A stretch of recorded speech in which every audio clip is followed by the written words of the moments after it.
everybody, I'm Tiffany, and today I'm going to be doing a movie review on the movie Frank. Now this came out in 2014. I don't know how well known it is or anything like that. I don't think it was like a super duper popular movie, but it still has a decent rating, and overall it was a decent movie. It definitely was. It's not for everybody though, but I'll get more into that. So Frank. This is a comedy drama. It's about music, basically, and it's definitely an interesting movie. It was entertaining for me. I don't know if everybody would really like it. It is eccentric in its own way. And probably I wouldn't have really watched this if it wasn't for like this website I found that like suggests movies randomly for me. So I use that a lot because it's been on Netflix for a while, and that's how I watched it, and I never was interested in watching it. But then I saw Michael Fassbender was on it, and I was like, oh yes, Michael Fassbender is one of my favorite actors. You can tell me that he is in a movie that I was completely uninterested in, and I will jump on it and watch it because Michael Fassbender is amazing. That's the main reason I watched it, was knowing that he was in this, and the rating was still pretty good too. It got a 7.0 out of 10 on IMDb, which is pretty good for movies. I'll give you a little bit of a synopsis, and then I'll go a little bit more into detail, and I'll tell you when the spoilery section is and stuff, of course, as always. Basically, Frank follows this guy named John who wants to be a musician, and he plays the keyboard, and he wants to write his own music. And so what happens is one day he comes across this band that is playing in his town, and they end up needing a keyboard player because their keyboard player goes out of commission and stuff. You have to watch to figure out why their keyboard player can't play. But he gets the opportunity and is asked to play with them. And so he ends up joining the band on this one gig and meets Frank, which is why it's called Frank. After that, they invite him to come to this place where they say their next gig is. He ends up joining the band as a new keyboard player and helps them create their new album. And the reason it's called Frank is because Frank is the leader of the band, and he wears this giant head thing, which is really weird. Like, he wears that thing, okay? He wears it 24/7. But anyways, it is very eccentric. It is very different. It has a nice sense of humor to it. It does have some dramatic elements to it. I lean more towards comedy than drama for this one. It's not for everybody. It's family friendly, I guess, in a way. There's nothing graphic or anything like that in there. It's just, it's different and it's weird, and you just have to kind of go with it because you're gonna find it weird. You're gonna find it weird and just be like, why am I watching this? But then you find out you're enjoying it. What makes it even better is that the main character, well, the guy who plays Frank is Michael Fassbender. So under that head thing is Michael Fassbender, which makes it even funnier to me because I love Michael Fassbender, like I've said like 20 times in this video already. It hasn't won any awards really. I mean, not like Academy Awards or Golden Globes or whatever, so it wasn't nominated really for anything. But it was still a really great movie, and I think you should give it a chance. It's on Netflix, and I know it might seem really weird, but just give it a chance. And I won't blame you if you don't like it, because again, it's not for everybody. But I think a lot of you might actually find that it's actually quite enjoyable. You just gotta go with it. You gotta go with the flow, okay? You don't go with the flow, you're not gonna enjoy the movie. So just go in knowing it's out there. That usually helps with eccentric movies. If you think they're gonna be outrageous, then it actually tones it down a little bit for you. So just go in thinking like the most ridiculous stuff, and then you'll be like, oh, okay, that wasn't as eccentric as I thought. But yeah, give it a chance. For those of you who like the actors, it stars, like I've said 1,000 times, Michael Fassbender. It also stars Domhnall Gleeson. Oh, he's the main character, John, but he was in Ex Machina and The Revenant really recently too, and he's in Harry Potter, of course. You have Bill Weasley in this movie. He changed his path and he's following music now, just to give you an update. But it also stars Maggie Gyllenhaal. She's Jake Gyllenhaal's sister, in case you don't know that, and she's done a bunch of stuff. She was in The Dark Knight, and then it also has Moira Brooker. I don't know if you know her. I don't know her that well, actually, but she's good in it. So that's basically like the main core of your group right there, in case you're wondering about the actors. So go check this out, have an open mind, and see if you like it. And if you don't, I warned you, okay? I warned you. But I enjoyed it personally. And you get to hear Michael Fassbender sing.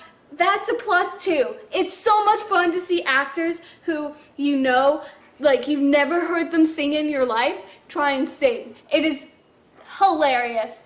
So watch it just for that, for no other reason, if you love Michael Fassbender and want to see him sing. That's basically all the non-spoilery stuff I can say. Thank you, non-spoilery people, for joining me. Watch the movie, come back, and then we'll talk about it more.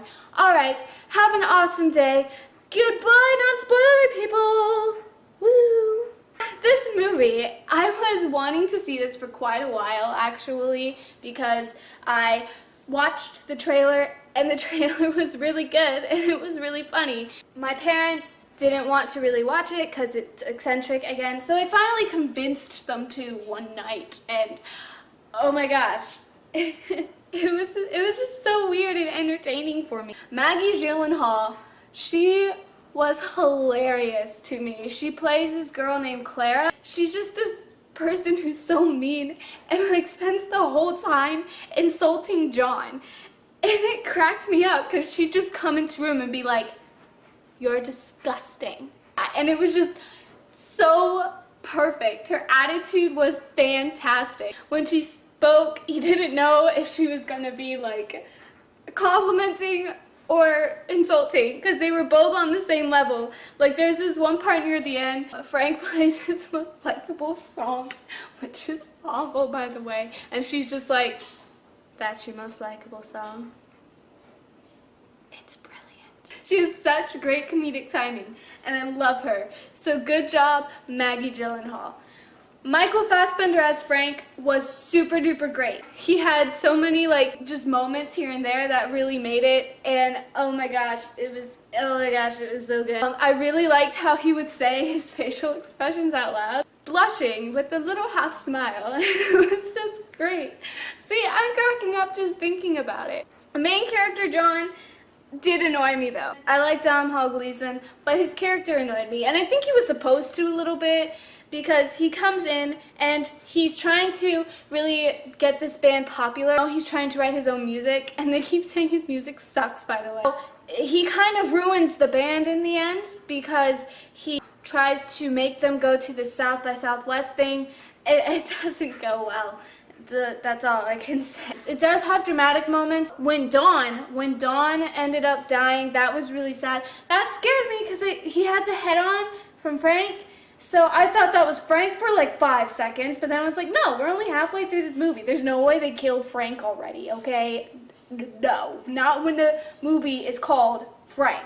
But they still somehow made it interesting and kind of funny. Like they put him on this pier thing and like light him on fire and send it away. And you think that's all they're gonna do. But then they bring the boat back. And that's how they gather his ashes, because they're like in a cabin. So they burn his body on the water and then bring him back and put the ashes in. And then it's made even funnier because they are trying to be really nice, and when they're on their way to South by Southwest, they go and stop by the desert and are planning to dump his ashes there because he apparently loved the desert. Michael Fassbender is throwing stuff in the air, and it keeps hitting Maggie Gyllenhaal and the other guy from the band who's French. And then Maggie Gyllenhaal takes the can and just sticks her hand in and tastes it and goes, "This is like a food." So they left the ashes at the cabin. And it kind of reminded me of the fail in The Big Lebowski, except the Big Lebowski one is just perfect. If you haven't seen that, watch the ashes scene. Just watch that. No, actually see the whole movie, but you know what I mean. If you're never gonna watch it, at least watch that scene, because that is hilarious. I was really surprised at the end though, because like Frank, his whole thing is he never takes the head off. So you know, either he's gonna eventually take the head off, or that the head's probably still gonna come off, but you're still never gonna see his face. So I was thinking, there's no way you're gonna see his face ever. And we do. And that was really interesting, and that was nice seeing Michael Fassbender's face. That was great. Because it wasn't like even at the very, very, very end. There was a good 10 to 15 minutes when you actually just saw his face and dealt with him that way instead of as Frank with the giant bobblehead type thing. The ending was really sweet. That song still gets stuck in my head. It's like called I Love You All, and it's like I love you all, like that over and over again. And it gets stuck in my head every time I think of this movie. And that was a really good ending to me because it stated how like this weird eccentric group of people, they're meant for each other more so. And you can't really separate them. And the outsider, the one outsider that you've been following throughout this movie ends up leaving the band and just letting them be. And so I thought that was really, really cool, and I really liked that. It was overall a really great movie, nothing that will make you cry or anything like that. If anything, it makes you laugh. Definitely out there, definitely different, but worth my time in my opinion. So I'm really happy I did watch that and gave that a chance. If you haven't given it a chance, and for some reason you stayed through the spoilery parts, just go check it out. Go check it out, okay? Tell me what you think, because I'd love to hear opinions and everything, and I know not everybody is probably going to like this movie, but it'd be cool, you know, just to hear your opinions on what you thought of the movie overall, because it's nice to hear opinions. Thank you for joining me today. If you do have any more movie suggestions or book suggestions, you can leave them in the comments below, and I'll check them out. I love suggestions, so give me all the suggestions you want, and I'll definitely check them out and watch them or read them and just review galore. Thank you for joining me today. I hope you enjoyed this. Have a wonderful day, evening, whenever you are watching this, and have just an awesome, spectacular day. Alright, bye! I love you all. Okay, actually, bye now.